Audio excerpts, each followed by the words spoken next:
Welcome to Comedy Virgin. This is Wednesday night, and please give a big welcome to your host tonight, Paul Langton.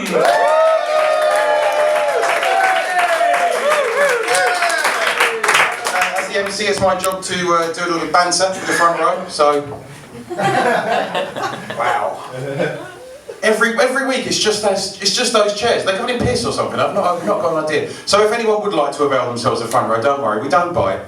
Well, sometimes. We do have some acts who get their cock out. Anyone who was here a couple of weeks ago. Wow, that was fun. Basically, the owner of the Cavendish, Shirley, and her husband David, they started up Comedy Virgins about 3 or 4 years ago, and from then it's grown really well actually. It started off as 2 days, just Monday, Tuesday, and it got so popular that they, about a year ago, added a third day.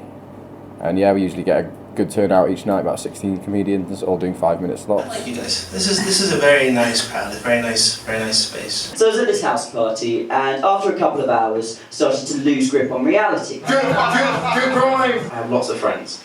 I've got all the series. And someone came over to me and very simply asked, "Hello Nick, how are you?" I don't know how to break this to you, man, but you were talking to a dog. To which I responded, I'm hot at shop, do you want to? One large bottle of vinegar, please. No thanks. Good grind. You know, I can't rap. Good grind. What am I supposed to do? Good grind music. Is that it? I thought we could go on for ages and ages. About 20 years ago I used to go and watch comedy, and I used to write comedy in a book and never dared to go out and do it anywhere. And Shirley, my wife, knew that over the years, and when she bought a pub and built a venue, she kind of said, well, why don't we run a comedy night? Why don't you host it, and why don't you make it somewhere where you would dare to perform? It's very structured and it's very organised. There's a host, there's a sound engineer, there's a start time, there's a register, there's a format. I'm going to go through the rules nice and quickly for everyone. The first rule is quite simple. The crowd like what they're seeing on stage.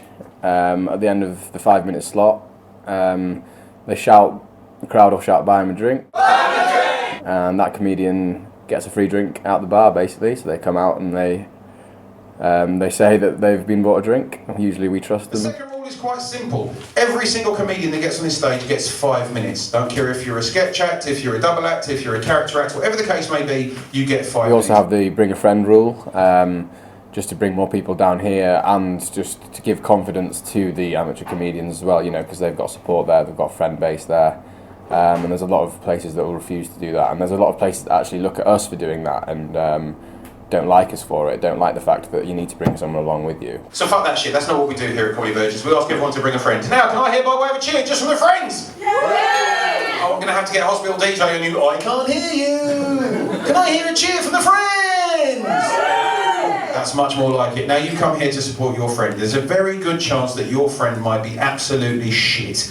So please be mindful of that, and please think that everyone else might be funnier. Comics, you're going to be great for them.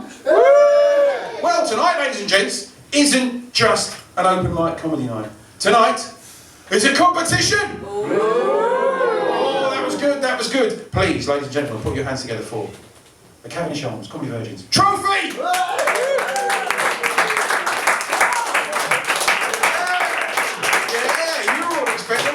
You're expecting a little plastic thing, weren't you? Yeah. Well, we've run out.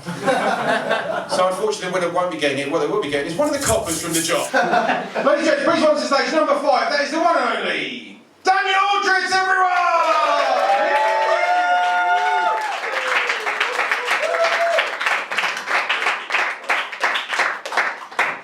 Hello, everyone.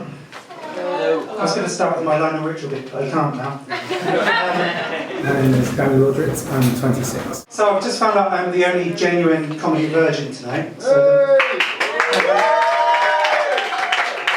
turns out the word virgin's been used as loosely as it was at my school.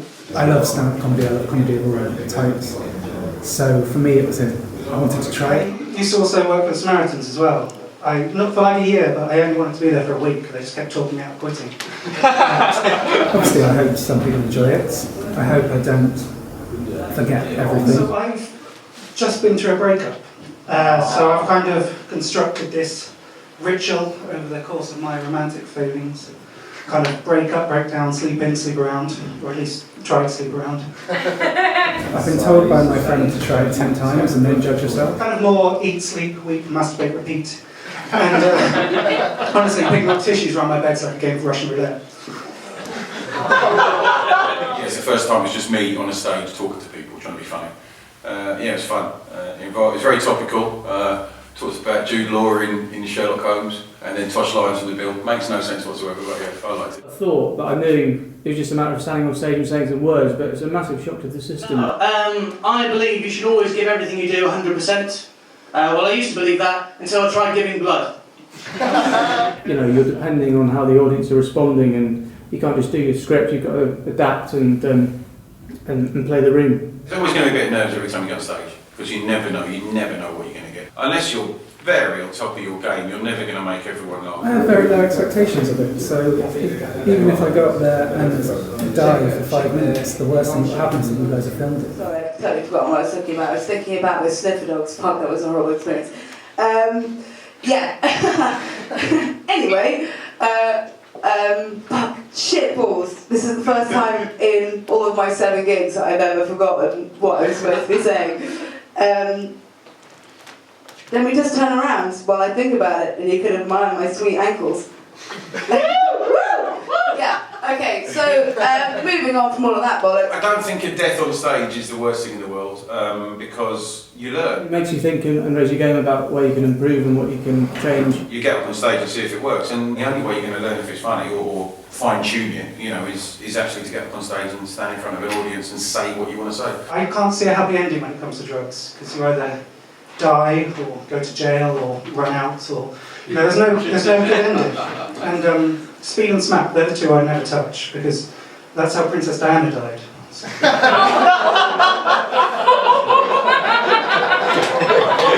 Nothing is off limits for comedy as long as you can justify what you're saying. You have to go somewhere with it. You can't just shock and think, oh, that's enough. I think it's how the joke is written, how the joke is told, not the subject of the joke.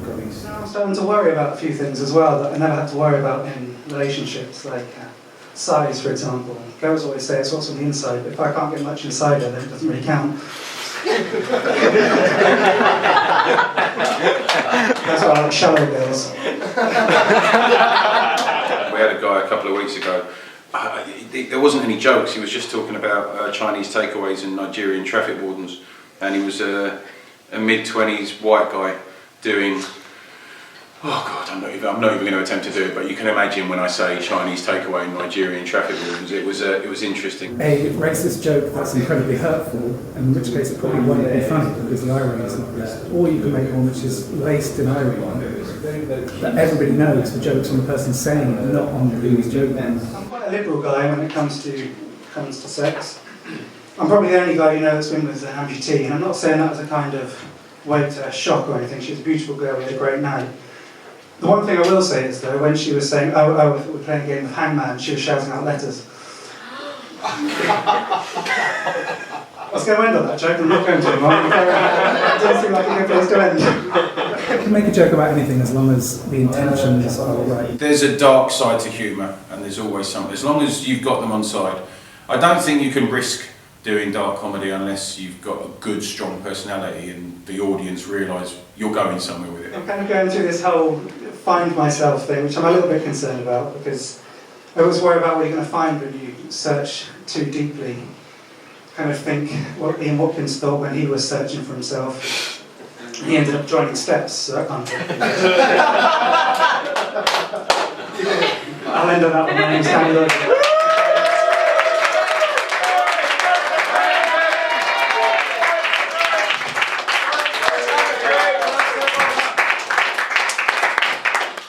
Our first comedy virgin for a while.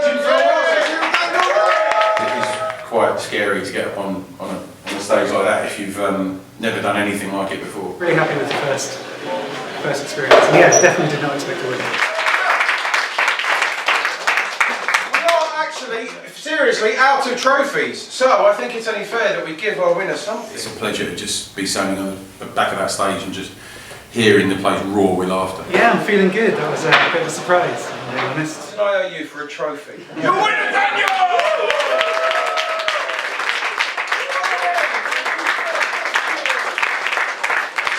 The idea of this is that people come into this room and have an audience to interact with and to perform to. So, you know, I love it here. I think it's quite nice for first-time comics to have that. What we set out to do at the beginning kind of has grown and grown and grown, and it speaks for itself that, you know, it's up there on the map. It's got a good reputation. Open mic scene, especially in London, is a bit cutthroat. You will see nights where you go to a room above a pub and there's 9 people in the audience, and when you get there you find out there's 10 acts. So you work out that there is no audience, it's just the other acts, and that is harsh. Meet some really nice people through it, and then obviously other comedians meet other comedians, and that's just another way of them making friends and like feeling more comfortable. As long as there's, you know, acts who want to perform and audiences who want to see it, you know, it's always going to be there. And it's a cheap night out. It really is a cheap night out. You know, you can just go down, have a laugh. And the very nature of open mic, it's akin to, you know, doing a free fringe show in Edinburgh. People wander in and out all the time. Nature of the beast. If they're staying, then you're being funny. If they're not, there's something better to do. Fucking great joke, that, isn't it? Funny as fuck.